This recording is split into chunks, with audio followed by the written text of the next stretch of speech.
एक आया कि दो आगे लगे। देखिए हमारे बीच में मीरपुरा से खड़क सिंह जी हैं, मैं उनका बहुत ज़्यादा स्वागत करता हूं और मैं अपने विचार दो चरणों में व्यक्त करूंगा। पहला चरण मेरा सामाजिक क्रांति के लिए है और दूसरा देश के अंदर सामाजिक स्थापना के लिए है। पहले मैं आप लोगों को बताना चाहता हूं कि देखिए ये जो भी सामाजिक समानता के लिए देश के अंदर त्याग किया जाता है, उस सामाजिक समानता को लाने के लिए आपके पास में बाबा साहब का एक विपन है, एक हथियार है, वो है आपके वोट का अधिकार, जो आपके लिए हर जुल्म के लिए एक एंटीडोट है, जो हर जुल्म को रोकता है। अगर आप उसका दुरुपयोग करेंगे तो 5 साल तक आप उस आदमी की गुलामी करेंगे, चाहे वो प्रधान हो, चाहे जिला पंचायत हो, चाहे वो एमएलए हो, चाहे वो एमपी हो। दूसरी बात मैं कहना चाहता हूं कि आपको मैं बतलाना चाहता हूं, आप जो भी चीनी खरीदते हैं, कपड़ा पहनते हैं या आप अपने लिए बिस्कुट खरीदते हैं, उसका आप टैक्स देते हैं और उस टैक्स से आपकी सड़कें, खरंजे, नालियां बनाई जाती हैं। कोई भी प्रधान, कोई भी एमएलए, कोई भी ऑनरेबल एसडीएम या डीएम अपनी जेब से एक पैसा भी खर्च नहीं करता है, वो आपके टैक्स से ही उसकी लाई जाती है। इसलिए कोई प्रधान आपका खरंजा बना दे तो आप लोगों को ये नहीं सोचना कि ये हमारे लिए, हमारे ऊपर कोई एहसान किया है, ये हर आदमी का नैतिक दायित्व है। जो आप 500 रुपए की बोतल लेते हैं, 5 शराब पीते हैं, पैसा लेके अपनी वोट दे देते हैं, 5 साल को आपके भाइयों से 500 रुपए की जगह 50,000 रुपए का शोषण होता है आप लोगों का। इसलिए अपनी वोट के अधिकार को लोकतंत्र की स्थापना के लिए, इक्वलिटी, लिबर्टी एंड फ्रेटर्निटी के लिए इस्तेमाल करें। ये मेरा आपसे संदेश है। अगर आप वोट का सही प्रयोग करेंगे तो आपकी रक्षा भी होगी और सुरक्षा भी होगी। और आज समाज, ग्रामीण क्षेत्र का समाज, दो प्रकार के लोग यहाँ पाए जाते हैं। एक वो लोग हैं जिन्होंने गुलामी को अपना धंधा बना लिया है और दूसरे वो योद्धा हैं जो सामाजिक समानता के लिए हमेशा क्रांति का बिगुल बजाते हैं। मैं आपको 3 एग्जाम्पल इसके संबंध में दूंगा। पहला एग्जाम्पल मैं आपको रूस का दूंगा। रूस के वैज्ञानिकों ने एक एक्सपेरिमेंट किया, एक प्रयोग किया, जिसके तहत उन्होंने एक ठंडे पानी के अंदर, एक गर्म पानी के अंदर एक मेढक को रखा और मेढक उछल के एक साइड जा पहुंचा। दूसरे एक्सपेरिमेंट में उन्होंने एक ठंडे पानी के अंदर मेढक को रखा और धीरे धीरे गर्म करा। धीरे धीरे गर्म करने के बाद वो मेढक वहीं मर गया। और तो वैज्ञानिक इस निष्कर्ष पर पहुंचे कि जो व्यक्ति गुलामी करेगा वो उसी में घुट घुट के मर जाएगा और जो गुलामी के खिलाफ विद्रोह करेगा वो जरा भी गुलामी को उस प्रकार सहन नहीं करेगा जैसे उबलते हुए पानी के अंदर मेढक कूद कर एक तरफ से दूसरी तरफ कूद गया था। दूसरे एग्जाम्पल में 19 को 20 का बताऊंगा, जिसके अंदर जो स्वामी रामतीर्थ थे, जब स्वामी रामतीर्थ जापान के अंदर गए तो उन्होंने देखा कि पेड़ों की जो उम्र थी 300 से 400-500 साल की, लेकिन उनकी लंबाई 5 फुट से 4 फुट से ज्यादा नहीं थी। तो स्वामी रामतीर्थ ने पूछा ये वृक्षों की लंबाई ऊंचाई क्यों नहीं बढ़ती है? तो उनको बताया गया कि हम इन पेड़ों की जड़ काट देते हैं और जिस पेड़ की जड़ काट दी जाती है वो पेड़ कभी ऊपर नहीं जा सकता। इसलिए जो दलित समाज है, शोषित समाज है और जो दुखी लोग हैं, जो मजदूर लोग हैं, वो लोगों की जड़ें कटी हुई हैं। उन जड़ों में पानी देने के लिए, उनको हरा बनाने के लिए ये भगवान के बुद्ध के प्रोग्राम का आयोजन किया गया है। दूसरे में एक आपको इसके संबंध में एक एग्जाम्पल आपको बताऊंगा कि एक बार जर्मन ने हालैंड पर आक्रमण करा था। तो हालैंड, जिसका नाम नीदरलैंड है, उसका तल समुद्र के तल से कुछ नीचा था। तो हालैंड वासियों ने कहा कि हम मर जाएंगे लेकिन कभी किसी का गुलाम नहीं बनेंगे। तो उन्होंने वो दीवारें समुद्र की तोड़ दी और हालैंड वासियों के साथ में जर्मन की फौज समुद्र में डुबा दी गई। तो हिटलर ने अपनी ऑटोबायोग्राफी मेन कैंप में, जिसका नाम होता है माई स्टेगन में एक वाक्य लिखा और वो वाक्य था, अरे दुनिया में ना तो संगीन इतनी खतरनाक होती है, ना एटॉमिक बम होता है, जितना मनुष्य का सेल्फ कॉन्फिडेंस होता है।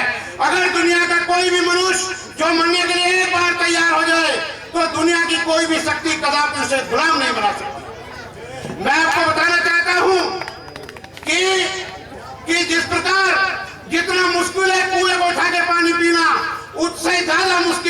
बौद्ध को गुलाम बनाना।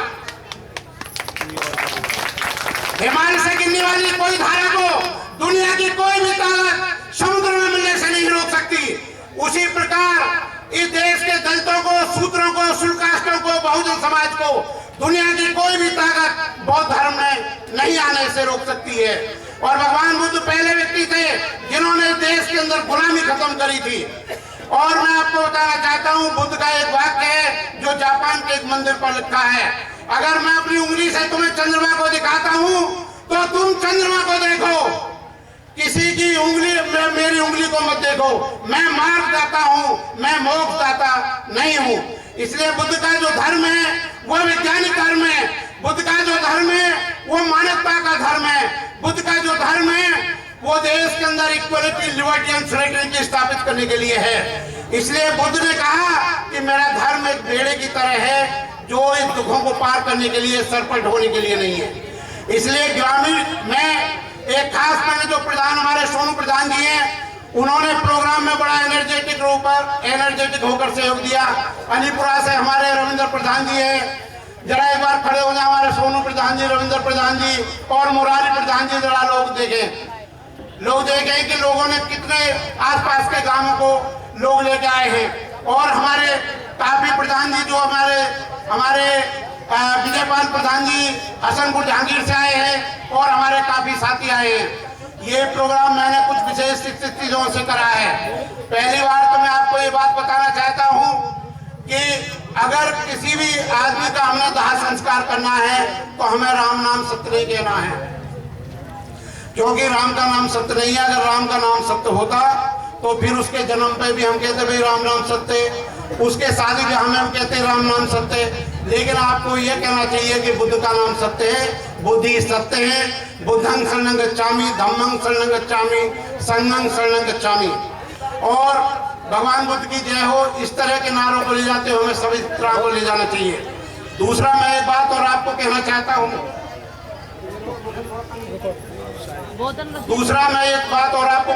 हूँ, मैंने अपने आसपास के प्रधानों को इसलिए बुलाया है कि उनका एक जो विशेष जिम्मेवारी समाज के प्रति है, वो जिम्मेवारी ये है कि वो एसडीएम साहब की खुशामद करें या उनको प्रार्थना करें या जिला मजिस्ट्रेट की प्रार्थना करें।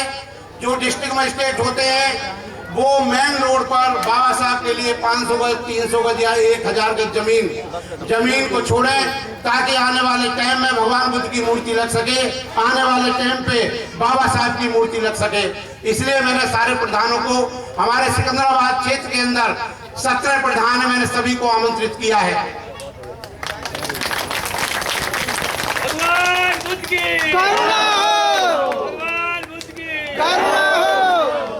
जिस गांव का प्रधान 5 साल में, 7 साल में, 10 साल में एक बाबा साहब की मूर्ति के लिए जमीन ना छोड़ सके, वो प्रधान आपका शोषण करता है, वो प्रधान आपको गुलाम बनाता है। आपका मेरुदंड टूट गया, आपका खून का प्रवाह रुक गया है। ऐसी कौमें अक्सर नपुंसक हो जाया करती हैं जो अपने अधिकार के प्रति सचेत नहीं होती। The man who does not respect your right, he does not respect you as a human being. वह मनुष्य जो आपके मिलने वाले अधिकार का सम्मान नहीं करता, वो मनुष्य आपको गुलाम बनाना चाहता है। इसलिए मैं आपको एक और बात कहना चाहता हूँ इस संबंध में कि देखिए, आप लोगों का ये बिल्कुल, हम जो 12 गांव में, 30 गांव में, 56 गांव हैं, हम इस संबंध में जो बातें करते हैं और उन लोगों को हम एकत्रित करते हैं मृत्य भोज में। वो मृत्य भोज मैंने इसलिए सब लोगों को बुलाया, प्रधान जिम्मेवार लोगों के, ये काम बंद होना चाहिए। और आप एक खास बात ये देखिए कि अरे चाहे 2 मिनट को रोक दे, बाद में 2 मिनट को 2 मिनट। एक खास बात ये है कि आप लोग बहुत ध्यान से सुनिए कि हम लोग मित्र, जब मृत्यु किसी की होती है उसके खाने के लिए 10 गांव 30 गांव के लोग चले जाते हैं। जब उस गांव में उसको पीटा जाता है, जब क्यों नहीं जाते हैं? हमें जब भी जाना चाहिए। तो ये समझ लो कि ये जो प्रोग्राम है ये आपको वो मार्ग दिखाने के लिए है कि ताकि आप गर्दन ऊंचा करके चलें। ये प्रोग्राम इसलिए है कि आप गुलामी की जंजीरों को तोड़ दें। और बाबा साहब कहते थे, आकाश की बादलियों से निकल कोई फरिश्ता आपकी गुलामी की जंजीरों को तोड़ने के लिए नहीं आएगा। जो कौम अपने पैरों पर खड़ा नहीं हो सकती, ऐसी कौम का भला तो उसका पैगंबर भी नहीं कर सकता। इसलिए आपको देखिए, इस देश में कानून का शासन है, किसी भी आदमी से कोई डरने की जरूरत नहीं है। आपको के लिए पुलिस है, पुलिस काम ना करेगी तो मिलिट्री है, मिलिट्री का एक आदमी मारा जाएगा, लाखों मिलिट्री उसके काम के लिए तैयार होगी। जैसे कि उसको पांडे को मारा गया था, जिसने पुलिस वालों को मार दिया था। किसी से कोई डरने की जरूरत नहीं है। इस देश में भी बाबा साहब का संविधान है, और जिस प्रकार वनों की रक्षा सिंह के द्वारा होती है और सिंह की रक्षा वनों के द्वारा होती है, आपके द्वारा बाबा साहब संविधान की रक्षा होगी आपके द्वारा, और संविधान के द्वारा आप लोगों की रक्षा होगी। आप लोग समझ लें कि ये मैं चाहता हूं कि आप देखिए, ओलंपिक के गेम में अगर एक आदमी एक दिन दंड बैठक लगाए या 3 दिन दंड बैठक साल में लगाए, वो कभी गोल्ड मेडल या सिल्वर मेडल को प्राप्त नहीं कर सकता। अगर उसने गोल्ड मेडल लेना है ओलंपिक के गेम्स में, तो उस व्यक्ति को कम से कम, आपको मैं बता दूं, उस व्यक्ति को रात दिन मेहनत करनी होगी। इसलिए आप 14 अप्रैल के चक्कर में, बुद्ध पूर्णिमा के चक्कर में साल में 365 दिन में 2 दिन प्रोग्राम ना करें, बल्कि मैं मुरारी प्रधान जी से कहूंगा, मैं सुनील प्रधान जी से कहूंगा, मैं जो हमारे बेलाना से लोग आए हैं या हमारे जो अलीपुरा से प्रधान आए, मैं उनसे कहूंगा कि आप लोग महीने में कम से कम एक बार प्रोग्राम करिए, चाहे पानी भी करी प्रोग्राम हो, चाहे चाय पीकर ही प्रोग्राम हो। ये तथागत बुद्ध की, आप देखिए, हम कोई नया धर्म नहीं अपना रहे, ये हमारे पूर्वजों का धर्म है। आप अपना जाइए, ब्लड चेक करवाइए, आप देखिए जितने भी लोग हैं उनके ब्लड का जो सैंपल है वो उनका बी और बी पॉजिटिव है। ये सिद्ध करता है कि आप बौद्ध धर्म के नहीं हैं। जितने मुस्लिम भाई हैं वो सब पहले बौद्ध थे, उनका ब्लड ग्रुप बी और बी पॉजिटिव है। मैं आपको बता रहा हूं, आप आशावान बनिए, जीवित बनिए। आप सूरजमुखी के फूल को देखते हैं तो सूरजमुखी के फूल को देखते हैं, जिधर सूरज घूमता है उधर सूरजमुखी का फूल घूमता है, और जब सूरज बादलों में छिप जाता है तो सूरजमुखी का पता है फूल का चेहरा किधर होता है, एक दूसरे के सामने होता है। आप आशावादी बनिए। ओलंपिक के गेम्स में जब आदमी तीरंदाज निशाना लगाता है तो वो उसके निशाने टारगेट से थोड़ा ऊपर उठ के निशाना लगाता है, ताकि पृथ्वी की ग्रेविटेशनल जो फोर्स है वो उस तीर को नीचे खींचती है, ताकि तीर सही निशाने पर जाके लगे। आप जब भगवान बुद्ध के प्रोग्राम को करते हो, बाबा साहब के प्रोग्राम को करते हो, तो आपका अंदाज बहुत ऊंचा होना चाहिए।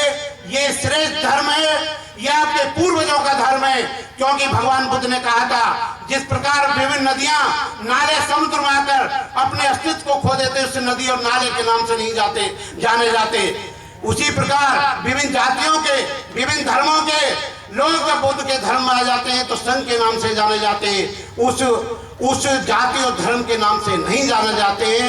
तो मैं आपको कहूंगा कि मेरे सभी साथी हाथ उठाकर इस बात का प्रण करें कि किसी भी काल्पनिक देवी और देवता की पूजा नहीं करेंगे, क्योंकि जब हाथ उठाकर इस बात का सब सहयोग करें, हाथ उठाए कि किसी भी काल्पनिक देवी देवता की पूजा नहीं करेंगे, मानवता की पूजा करेंगे।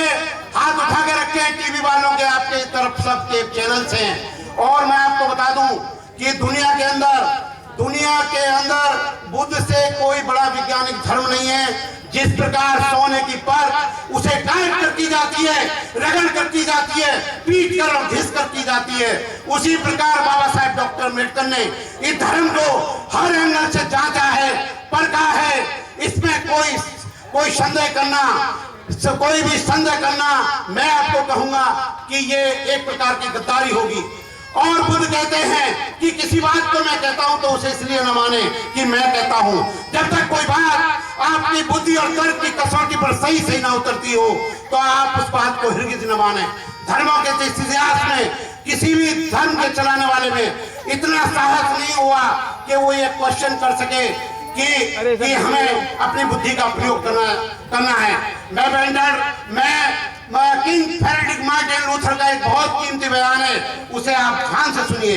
वो कहते हैं कि सज्जन के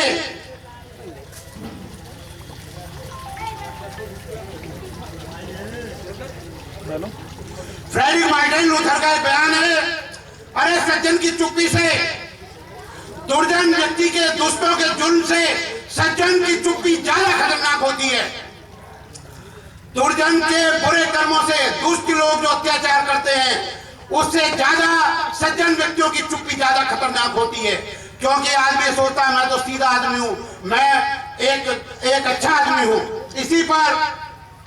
इसी पर जो है एक उन्होंने जो फ्रेडरिक अपना बेंडार्ड रसेल है उनका एक स्टेटमेंट है, the harm that the good people do, वह नुकसान जो अच्छा आदमी करता है। अच्छा आदमी क्या नुकसान करता है? एक के घर में डकैती पड़ रही है, अच्छा आदमी कहता है इसके घर में डकैती पड़ रही है, मेरा क्या लाभ देना। एक औरत के साथ में बलात्कार होता, अच्छा आदमी कहता है मेरा क्या लेना देना। एक आदमी को पीटता आदमी बिना मतलब के, तो कहता है मेरा क्या लेना देना। जो औरतें 250 रुपए में यहाँ पर धान की फसल करके मजदूरी करती है वो भी एक प्रकार की गुलामी कर रहे हैं। ये टेक्निकल काम है। सरकार के यहाँ एक मजदूर की कीमत 735 और 65 रुपए है, आप ये लगा लें। और दूसरा मैं बता दूं कि देश के अंदर 8 घंटे काम करने का जो काम किया है वो बाबा साहब ने किया है। केवल 8 घंटे काम करेंगे, औरत को और आदमी को बराबर मजदूरी मिलेगी। औरतों को जो प्रेग्नेंट होने पे, गर्भवती होने पे छुट्टियों का प्रावधान दिया था, इस देश के अंदर बाबा साहब ने दिया था। तो मैं आपको कई बातें ऐसी बताना चाहता हूं, इसलिए बुद्ध की ये ज्योति बराबर जलती रहे और आप लोग इसमें देखते रहें और कोई गलती ना करें। इसके संबंध में मुझे गालिब का एक शेर याद आता है। एक गालिब एक धूल में जीवन भर करता रहा, अरे धूल तो जमी थी चेहरे पर, मैं आईने को साफ करता रहा। आपके चेहरे पे जो धूल जमी हुई है, तो काल्पनिक हिंदू और देवी देवताओं की पूजा की। इस देश के अंदर किसी भी हिंदू देवी देवता का कोई रोल नहीं है शुल्काष्टों को अच्छे कपड़े पहनाने का, उनको नौकरी देने का, उनको अधिकार देने का, उनकी रक्षा और सुरक्षा करने का। ये सब बाबा साहब पूरे देश को चलाते हैं। तो आपका पहला कर्तव्य बनता है कि देश में आप उनकी मूर्तियां लगाएं। देखिए एक बार मीटिंग चल रही थी, एक बहुत बड़ी कॉन्फ्रेंस थी, एक आदमी ने विरोध करते हुए कहा कि वकील साहब इंदिराज सिंह जी, हम मूर्ति को नहीं मानते। मैंने कहा आपके पिताजी का फोटो टंगा हुआ, जरा इस पे थूक दो, इस पे थूक दो, आप इस पे पैरों से चढ़ जाओ, नहीं मानते। कहीं मूर्ति लगना, बाबा साहब की मूर्ति लगना है, भगवान बुद्ध की मूर्ति लगना, ये आज के जो बौद्ध समाज के लोग हैं या बहुजन समाज के लोग हैं या दलित शुल्काष्ट है, उनका सम्मान का प्रतीक है, उनका सम्मान का प्रतीक है, जो आपको इज्जत दिलवाता है। जहां मूर्ति तोड़ी जाती है वहां पर लोग संविधान को तोड़ना चाहते हैं, वहां देश के कानून को तोड़ना चाहते हैं। वो लोग आतंकवादी गतिविधियों में संलग्न हैं। हम देश की एकता अखंडता को स्थापित करना चाहते हैं। और मैं आपको बताना चाहता हूं, कोई जहाज सबसे ज्यादा सुरक्षित किनारे पर होता है, लेकिन जहाजों का निर्माण इसलिए नहीं किया जाता कि वो किनारे पर खड़े रहे।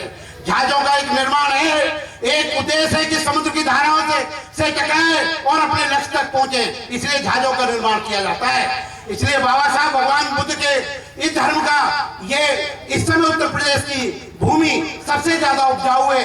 दिन रात बौद्ध धर्म का आप जहां भी बीज डालोगे वहां पर ही बीज होगा और दुनिया की कोई ताकत आपको छुपा नहीं सकती। इस धर्म के फैलाने के लिए आपकी दूरदृष्टि चाहिए, पक्का इरादा चाहिए, अनुशासन चाहिए। दुनिया की कोई भी ताकत आपको झुका नहीं सकती। वे लोग जिन पर सदियों से जुल्म, सितम, अन्याय और अत्याचार किया गया है, ऐसे लोगों के लिए तथागत बुद्ध का धर्म एक औषधि के रूप में सुझाया जा सकता है। वक्त कम है, हमारे यहाँ पर श्रोता बहुत कम है, वक्ता बहुत ज्यादा है। मैं अंत में एक शेर कह के अपनी बात खत्म करूंगा और मैं हमारे मुरारी प्रधान जी, प्रधानों की तरफ से थोड़ा बोलेंगे।